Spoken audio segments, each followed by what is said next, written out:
हम अक्सर ये कह देते हैं कि खाने के शुरू में पानी पी लें। कितने शुरू में, कितना वक्त पहले, खाने के दरमियान में, कितना दरमियान में और कितनी मिकदार में, और एंड पे नहीं पीना चाहिए, नबी करीम सल्लल्लाहु अलैहि वसल्लम के तरीके के हवाले से बताइए। इसके बारे में ना मैं आपको बहुत प्यारा एक वाक़या भी बताता हूँ। मैं उस वक्त अहादीस को इतना ज़्यादा नहीं जानता था, तो मैंने लोगों को बताया कि खाने में पानी लेना ही नहीं चाहिए। तो वो मेरे सामने ना वो एक बात रखते थे कि खाने से पहले पानी पीना सोना है, दरमियान में पीना चांदी है, एंड पे पीना।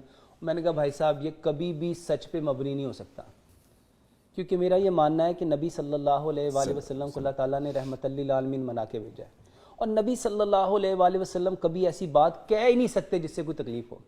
अब इसको मेडिकली पॉइंट ऑफ व्यू से जानिए। जी। आपने सब्जियां अगर ली जी तो वो आपके स्टमक में 2.5 घंटे रहेंगी। अगर आपने दालें ली तो वो 4 घंटे रहेंगी। अगर आपने गोश्त लिया तो वो 6 घंटे रहेगा। जबकि जो पानी है वो मैक्सिमम 2 से 3 मिनट रहेगा। अब मैं आपको साइंटिफिकली बताता हूँ, जब खाना आपके सामने आता है जी, आपकी आंखें उसको देखती हैं तो उसका इमेज लेती हैं, और वो इमेज वो ब्रेन को देती हैं, और ब्रेन उसी इमेज के अकॉर्डिंग उस खाने को डाइजेस्ट करने के लिए सिक्रीशन प्रोड्यूस करता है। वो आपके मुंह में जो पानी आता है ये वो एक्चुअल में सिक्रीशन है जिसने खाने को डाइजेस्ट करना है।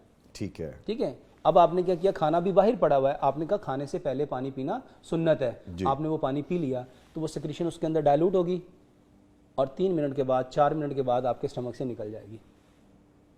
अब वो सिक्रीशन तो दोबारा बननी नहीं।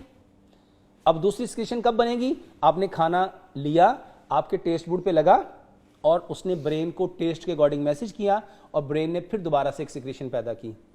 ठीक है। अभी आप खाना खा रहे थे, आपने कहा खाने के दौरान पानी पीना जी, पहले सोना है, बाद में चांदी है। चांदी है। तो आपने फिर पानी ले लिया, तो आपने वो सिक्रीशन को दोबारा फिर उसके अंदर डाइल्यूट किया, और वो स्टमक से निकल गई।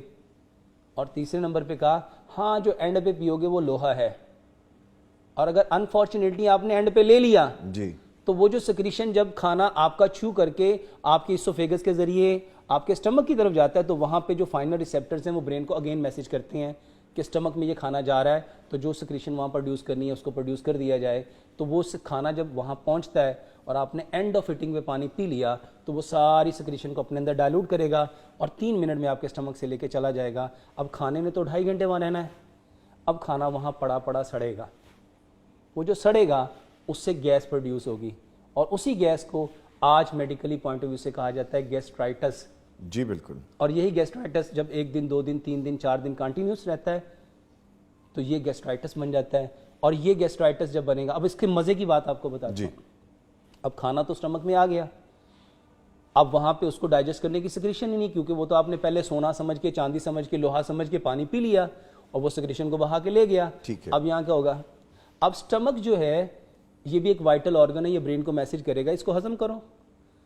अब ब्रेन के पास कोई और इन्फॉर्मेशन नहीं है, क्योंकि स्टमक में ना तो आंखें हैं, ना ही टेस्ट बुड है, ना ही कोई रिसेप्टर्स हैं जो ब्रेन को मैसेज कर सकें कि ये क्या है। तो फिर ब्रेन क्या करता है, आपने जो कुछ ज़िंदगी में खाया होता है उसकी थोड़ी थोड़ी सिक्रीशन दे देता है, और ये जितनी सिक्रीशंस हैं ये सारी की सारी सवाए सलाइवा के, सलाइवा अल्कलाइन है जी, और बाकी सारी सिक्रीशन एसिडिक है। अब वो बंडल ऑफ एसिड आ जाते हैं। अब आपने सपोज खाया था मटन, आपने खाई थी बिरयानी, आपने खाई थी सब्जी, तो सब्जी के लिए तो सिर्फ वो सिक्रीशन चाहिए थी ना जिसने सब्जी को डाइजेस्ट करना था, लेकिन आपने ब्रेन को तो मैसेज किया नहीं। अब ब्रेन ने क्या किया, मल्टीपल उसने सिक्रीशंस दे दी। जब वो मल्टीपल सिक्रीशंस आएंगी वो सारी की सारी एसिड है, और आपकी बॉडी में एकदम एसिड का लेवल बढ़ जाएगा, जिसको आप लोग कहते हैं तेजाबियत। तेजाबियत, जी बिल्कुल। वो कहता है यार मैंने तो इतना अच्छा खाना खाया, लेकिन थोड़ी देर के बाद मुझे तेजाबियत होगी। वो तेजाबियत क्यों हुई? जो आपने पानी इनटेक किया। और अगर हम नबी सल्लल्लाहु अलैहि वसल्लम के तरीके पे आते, जिसके बारे में नबी सल्लल्लाहु अलैहि वसल्लम की सही बुखारी की हदीस है, अपनी भूख के 3 हिस्से करो, एक हिस्सा खाना, एक हिस्सा पानी, और एक हिस्सा हवा के लिए, नफ्स के लिए छोड़ दो। इसके बारे में मुझे कोई हदीस तो नहीं मिली, लेकिन इमाम ने कय्यम रहमतुल्लाह अलैह का एक वाक़या मिला कि इमाम ने कय्यम फरमाते हैं कि जो पानी आप पीते हो वो कम अज़ कम खाने से 27 मिनट पहले पियो। 27 मिनट्स आप पहले ही ले लें। हाँ। और अगर आप अकॉर्डिंग टू मेडिकल साइंस देखेंगे तो जो पानी आप पीते हैं वो पीने से आपके यूरिनरी ब्लैडर तक जाने में 30 मिनट लेता है। अच्छा। तो यानी जो पानी आपने इनटेक किया वो आपके पूरे यूरिनरी ट्रैक से गुजरता गुजरता गुजरता यूरिनरी ब्लैडर में 30 मिनट में आ जाता है। तो जो पानी आपने लिया, तो जब खाना आएगा तो उससे पहले आपका पानी वहाँ से जा चुका होगा। तो जो सिक्रीशन खाने को देख के प्रोड्यूस होगी वो बच जाएगी, वो खाने को एक्चुअल में डाइजेस्ट करेगी, जिसके लिए अल्लाह ताला ने इसको पैदा किया। तो सर अगर ज़रूरतन आपको पानी का सिप लेना पड़े, एक आधा सिप मैं ले अभी लिया, उससे कोई फर्क मैं अभी नहीं बताता पड़ेगा। जी हूँ प्लीज। पानी की ज़रूरत क्यों पड़ती है। जी। वो ज़रूरत इस वजह से पड़ती है, खाना अटक जाता है। अच्छा, खाना क्यों अटकता है जी। ये समझना है। जी प्लीज। अगर हम इमाम इब्ने कय्यम, बल्कि इससे पहले हकीम लुकमान की बात बताता हूँ। हकीम लुकमान अपने बेटे को नसीहत करते हुए कहा करते थे, बेटा दांतों का काम कभी आंतों से ना लेना, दांतों का काम कभी आंतों से मत लेना। जो दांतों का काम आंतों से लेगा वो बीमार पड़ेगा। अब इसको हम मेडिकली पॉइंट से समझते हैं। दांत 32 हैं जी। और 4 टाइप्स के हैं। 8 दांत है एक नोक वाले, इसका काम है खाने को काटना। 8 दांत है 2 नोक वाले, इसका काम है खाने को फाड़ना। 8 दांत है 3 नोक वाले, इसका काम है खाने को चीरना।